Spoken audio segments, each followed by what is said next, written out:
Parliament సమావేశాల్లో భాగంగా కేంద్ర ప్రభుత్వం లోక్సభలో వక్ఫ్ చట్టం సవరణ బిల్లును ప్రవేశపెట్టింది. ఆ చట్టంలో కీలక మార్పులు తెచ్చే దిశగా కేంద్ర మంత్రి కిరణ్ రిజిజు దీన్ని తీసుకొచ్చారు.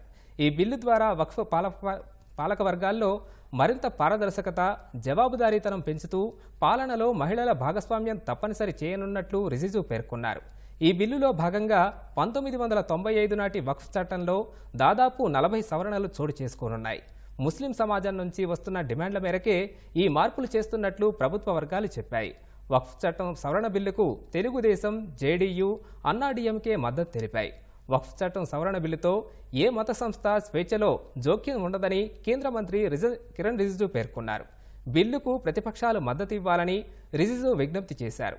ఈ చట్టం ముస్లిం మహిళలకు, పిల్లలకు ఉపయోగపడుతుందని, వక్ఫ్ బోర్డుల సమాచారాన్ని కంప్యూటరైజ్ చేస్తామని తెలిపారు. ముస్లింలను తప్పుదోవ పట్టించేందుకు ప్రతిపక్షాలు యత్నిస్తున్నాయని రిజిజు పేర్కొన్నారు.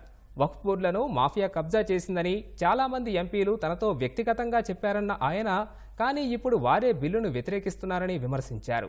హక్కులు పొందని వారికి హక్కులు కల్పించేందుకే ఈ బిల్లును తీసుకొచ్చామని రిజిజు వివరించారు.